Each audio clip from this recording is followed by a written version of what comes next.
Onde eu vou quebrar essa cadeira. Nesse vídeo eu vou falar de como identificar a temperatura de um planeta. Como você sabe que um planeta tem um clima quente e um clima frio? Quais são as diferenças e como realmente identificar? Vamos dividir o vídeo em duas partes. O clima local, que é o clima do local, do ambiente, e o clima global, que é o clima total do planeta. Ou seja, o clima local seria o clima basicamente de um local do tamanho de uma cidade. E o clima global é no globo inteiro, no lugar inteiro. Porque todo mundo sabe que Marte não é tão pequeno pra gente falar que todo Marte é frio. Tem umas partezinhas até que quentes. Então é isso que eu vou falar.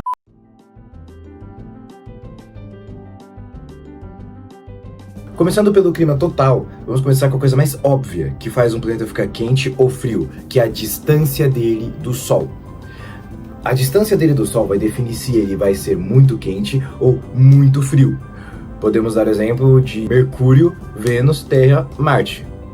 Todos eles estão a uma distância razoável do Sol, tirando Mercúrio. Mercúrio está muito próximo do Sol, ele está fora da zona habitável. Por isso também ele é muito quente, Mercúrio está muito próximo do Sol. Enquanto isso, Vênus está bem próximo da zona habitável, mas na bordinha da zona habitável. E ele não é frio, ele também é muito quente. Isso vale, agora, indo para a Terra. A Terra está dentro da zona habitável, por isso que ela tem uma temperatura boa. Ela é perfeita para se viver. Enquanto Marte está bem na bordinha final da zona habitável, por isso que ele é tão frio. E é isso que define o clima à distância. Quanto mais distante da estrela, mais frio é o planeta. Outra coisa que define muito é a sua pressão atmosférica.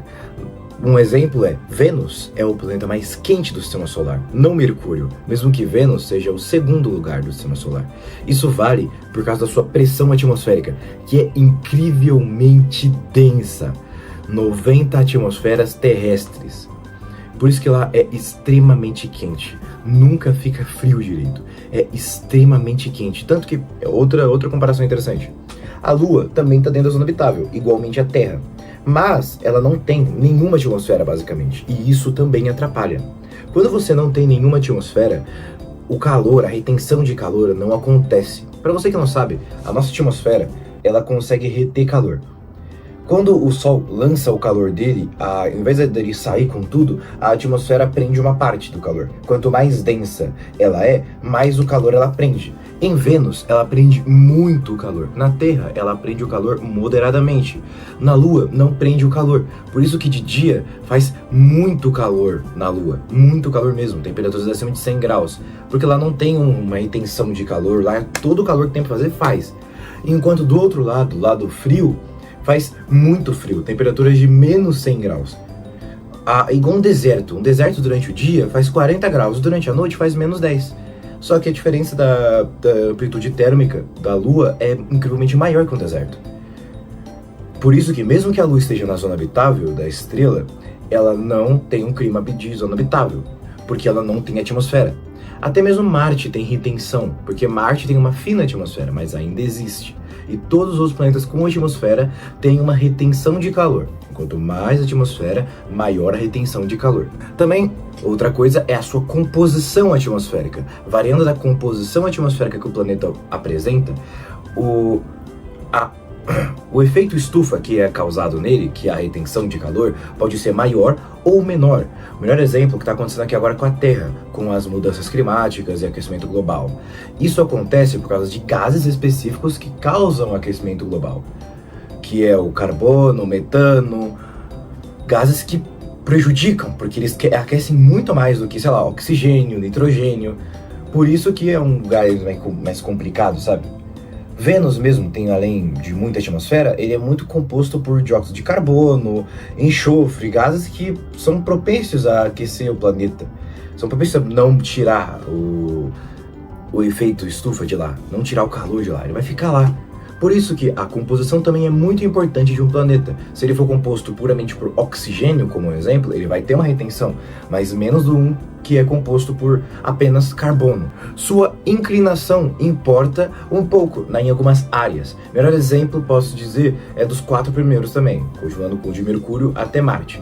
Mercúrio tem até uma inclinação, mas não é tão importante assim. Agora, Vênus é um interessante. A inclinação dele é pouquíssima, ao ponto de que suas estações do ano não mudam nada. Sempre é calor, diferente da Terra e de Marte, que quando tá com uma parte da inclinação mais próxima, né, apontada pro Sol, fica o verão, o inverno, o outono, a primavera. E a órbita também influencia muito, porque nem toda órbita é redonda. O melhor exemplo que eu posso dizer é a Marte e a Terra. Sempre vai ser Marte. Vou citar muito Marte nesse vídeo. Marte tem uma órbita que se afasta mais do Sol em uma parte, muito mais, e se aproxima mais do outro. Ah, mas a Terra também tem isso. Sim, nenhuma órbita redonda, curiosidade, nenhuma órbita redonda. Todas têm um lado mais afastado e mais próximo. Só que Marte é escancarado. Eu vou deixar uma imagem pra vocês, é escancaradamente maior do que a Terra. Tanto que no hemisfério sul, no verão, em Marte, é mais quente do que no verão do norte, porque no verão do sul ele tá mais próximo do Sol. Isso é estranho até, diferente da Terra, que o hemisfério sul no verão é quente igual ao hemisfério norte, não, porque a Terra tem um equilíbrio maior nisso. E isso é um problema que pode acabar ocasionando. Quando um planeta tem uma diferença muito grande entre o ponto mais distante da sua estrela e mais próximo, do que adianta o planeta ficar uma parte do tempo dentro da zona habitável e a outra parte longe pra caramba? Não vai adiantar de nada. Ele tem que ter uma órbita mais estável, mais no local. E essa é a diferença, né? O clima mais global, o clima que é do globo, assim, que a gente consegue ver, que é o que a maior parte julga. Mas também temos o clima local. E agora teremos uma ótima aula de geografia, hein? Eu também sou cultura, também sei falar de geografia, então vamos lá.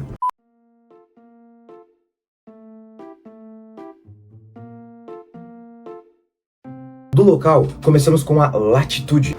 Opa, o ato da edição aqui, rapidinho, interrompendo o vídeo, só pra falar que essa parada de latitude e longitude é um pouco confusa. Porque existem locais que falam que a longitude, que é o que eu tô explicando, né, na verdade a latitude, é de 0 a 90, que é até a base do mundo, tipo, um exemplo, da Antártida até o Equador. Que isso é a latitude, como eu chamo, latitude. Só que tem lugares que falam que é a longitude, na verdade.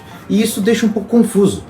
Bem, de acordo com a IA do Google e outras fontes, diz que a latitude é do 0 até o 90, ou seja, no vídeo, teoricamente falando, eu falo certo. Isso é muito confuso, e caso algum de vocês tenha alguma explicação, ou qualquer que eu fale se eu falei errado ou certo, podem mandar aí nos comentários que eu vou ler e vou tentar melhorar nos próximos vídeos. Mas realmente, isso é muito confuso. Tô até agora tentando entender direito qual é a latitude, qual a longitude, qual tá certo e errado. A latitude do planeta é a distância da coordenada 0 até os polos dele. Podemos dar o melhor exemplo com o Brasil. Se você for parar para pensar, o norte do Brasil é bem mais quente do que o sul do Brasil. Isso ocorre por causa da sua latitude. Por causa da latitude, quando você está mais na linha do Equador, ele recebe mais luz solar. Vai recebendo mais luz solar. Quanto mais você desce do planeta, menos luz solar ele recebe e menos calor, consequentemente. Assim, quanto mais embaixo você vai, mais frio fica. Mais frio fica até que você chega na Antártida ou na Groenlândia, nas zonas árticas, onde é quase sempre congelado. Ou melhor, sempre congelado, não descongela. E a latitude também é muito importante. É por causa dela que a gente, como eu falei, no sul do Brasil é mais frio do que no norte. O norte é muito mais quente, enquanto o sul é muito mais frio. Tanto que o sul chega a nevar dependendo, enquanto o norte... impossível nevar em Manaus. Tanto que, uma curiosidade aleatória pra vocês. Se você for puxar... não sei se vocês viram nos últimos tempos, mas está um frio enorme no hemisfério norte. Muito frio mesmo, a ponto de nevar na Flórida. Pra você que não sabe, Flórida é essa península aqui, ó, bem pequenininha, dos Estados Unidos. Lá nevou, o que é incrível, não deveria nevar, lá não neva com facilidade. Se você for pegar ela e colocar ela assim em paralelo com o Brasil, tipo, se você colocar o Brasil e os Estados Unidos lado a lado, onde ficaria mais ou menos a Flórida? A Flórida ficaria mais ou menos na mesma latitude que o Rio de Janeiro, porque, pra não sabe, Flórida é Miami, calor, aquele clima assim bonito. O que você acha que seria? Vou jogar um balde de água na sua cara. Florianópolis, para baixo. Sim, a Flórida estaria de Florianópolis até o Rio Grande do Sul, lá no sul. É bem abaixo até, por isso que lá é frio. Lá, no caso, é frio em comparação ao Brasil. Por isso, tanto que Florianópolis tem umas praias bem quentes no verão, só que no inverno tem uns frios fortes. Outra coisa que muda muito nessa jogada é a altitude do local. Sim, quanto mais alto, mais frio fica. Não é à toa que montanhas no seu topo são frias, não quentes. Se você for reparar, elas têm neve em cima. Isso é por causa da baixa atmosfera. Quanto mais alto você fica, mais rarefeito a atmosfera fica. Quanto mais rarefeito a atmosfera fica, menos calor ela consegue segurar. Quanto menos calor ela segura, mais frio fica. É uma interaçãozinha legal, até o ponto de começar a acabar o oxigênio, que é por volta dos 3 a 5 mil metros. A média, mais ou menos, é de a cada 1000 metros desce 6,5 graus e a cada 100 metros desce 0,65 graus. O melhor exemplo que eu posso dar é, digamos que em São Paulo, lá no estado de São Paulo, Santos, uma cidade costeira, está a 30 graus, um clima agradável de praia. Agora vamos a região da Serra, subir São Paulo, a capital, do jeito que a gente conhece, assim. Digamos que lá esteja com, teoricamente falando, os mesmos 30 graus. Como São Paulo está mais alto, São Paulo está uns 700 metros acima do nível do mar, lá na verdade, ao invés de 30 graus igual Santos, está mais frio, chegando a mais ou menos uns 26 graus de temperatura. Em comparação a Santos com 30, não está tão frio, mas também não está tão quente. Agora, vamos subir mais ainda, no mesmo estado, vamos para Campos do Jordão, a cidade mais alta do Brasil. Nele, está bem frio. Em comparação a Santos, está 10 graus abaixo de Santos. Ou seja, enquanto em Santos está 30 graus, em Campos está simplesmente 20 graus. Ah, isso é uma regra? Sim, mas como eu falei, é em média. Tem vezes que como em Santos está 30, em Campos está 22. Porque às vezes pode acabar mudando. Existem outras influências, e agora vamos para as próximas influências. Outras duas influências muito grandes que podem... ou três influências muito grandes que podem ocorrer, que eu vou falar as três muito rápido, porque elas são até que influências bem rapidazinhas, as correntes marítimas, podemos dizer entre aspas, nem todo o planeta tem mar, como era o exemplo, Marte mesmo não tem mar, mas as correntes podem acabar influenciando no clima, vamos dar um exemplo, a Europa e Londres e Toronto estão mais ou menos na mesma linha, mas tem um porém, Toronto tá tremendo de frio. Toronto tá menos 30 graus, menos 20 graus de boa. Enquanto isso, Londres tá a 10 graus. Menos 1. Como que é possível isso? Isso é graças a uma corrente de ar quente chamada corrente do Golfo, que aquece toda a Europa. Tirando a Rússia. A Rússia asiática a gente não aquece não. Mas ele aquece toda a Europa. Tanto que a Europa é mais quente do que a América do Norte. Já que a América do Norte pega uma corrente de ar fria vindo da Rússia. Aqui, ó, se você vendo assim. Isso é interessante.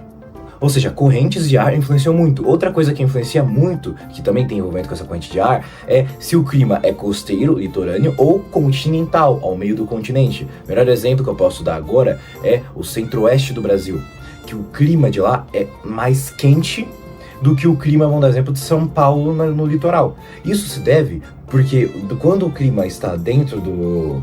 Quando o país está dentro, mais aproximado do continente, as temperaturas tendem a não conseguir mudar com tanta facilidade. Elas tendem a... Quando vai fazer calor, faz muito calor. Quando vai fazer frio, faz bastante frio também. Lá não tem muita interferência de correntes, então nem sempre tá calor, frio. Outro exemplo que eu posso dar também é Ushuaia, que é uma cidade do fim do mundo, não sei se você sabia. Lá no sul da Argentina tem uma cidade chamada Ushuaia, que é uma cidade muito ao sul, e lá faz temperaturas baixíssimas. No verão mesmo lá é muito frio. Pesquisa isso se você estiver no verão do hemisfério sul, Ushuaia, temperatura, e vê aí, é muito frio. Tô mostrando na tela. Aqui tá verão e tá frio pra caramba lá. Agora compara com a mesma latitude no norte com o Canadá. Vamos dar um exemplo assim, Toronto de novo, vamos Toronto. Toronto e Ushuaia estão mais ou menos na mesma latitude, só que em paralelos diferentes. Só que enquanto Toronto no verão faz 40 graus e no inverno faz menos 30, Ushuaia no verão faz 2 graus e no inverno faz menos 10. Não é tão frio e não é tão quente. Isso se deve porque o Ushuaia está muito próximo do oceano, que acaba fazendo correntes e interferindo em sua temperatura. Diferente de Toronto, que está lá no meio do continente e lá nada vai interferir na sua temperatura. Muito, né? Não vai interferir tanto. Isso ocorre de temperaturas muito frias e muito quentes. E é claro, por fim, outra coisa que pode influenciar é a sua vegetação. Vegetação do local. Digamos que, planetas a gente não sabe ainda se tem vida ou não. A Terra é o único planeta que a gente conhece que tem vida, ou seja, vegetação. Mas normalmente a vegetação puxa a umidade, que tende a deixar a temperatura mais fria. Tanto que é isso que também acaba ajudando na parte da altitude. Quanto mais alto, mais frio, por causa da umidade. A umidade ajuda muito nisso, lembre-se disso. Umidade é bom, umidade é coisa boa. Mas, em alguns planetas, ou na maior parte, não tem umidade. Não tem, melhor, tem umidade até, mas simplesmente não tem vegetação. A gente não conhece planetas com vida assim. O melhor exemplo é Marte. Se você for pegar o clima de Marte, ele é semelhante ao clima da Patagônia, do sul do continente, ou semelhante ao deserto da Ásia, lá no meio, sabe? A Mongólia da vida, coisa assim. É muito frio, é um deserto frio. Não é algo de se surpreender. Tanto que temperaturas de Marte, no Equador, quando tá bem no verão assim mesmo, chega a 20 graus, o que é surpreendente pro planeta. Mas o que adianta chegar a 20 graus, sendo que como não tem como segurar o calor, de noite faz menos 30, menos 50 graus. Sabe, não tem como viver lá. Lá é muito ruim de se viver. Tanto que é por causa disso, que a gente pensa em ainda não foi pra lá. Porque lá tem essas amplitude térmica,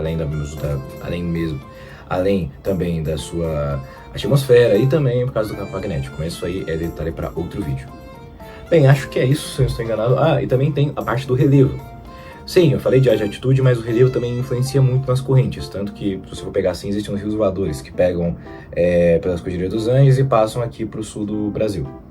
Aqui, mais ou menos em São Paulo. Tem muitas curiosidades sobre geografia, mas isso é o que vocês podem saber até agora sobre o clima local. Isso influencia muito no local. O clima local e tudo mais. Eu vou fazer um vídeo, algum dia, acho que na próxima semana, sobre o Marte, sobre o clima de Marte. Porque Marte tem um clima interessante. Mas as partes locais, qual seria o melhor lugar para viver? No sul de Marte ou no norte de Marte? Eu tô com essas ideias, eu tô pensando nisso, sabe? Vai ser legal, vocês vão gostar. Bem, esse foi o vídeo até agora, eu acho que ficou bom, sabe? Vídeo bem longo até, eu expliquei bastante coisa pra vocês. Muito obrigado por vocês que viram até aqui. Não teve muita piada nesse vídeo, porque eu gosto muito desse tipo de assunto.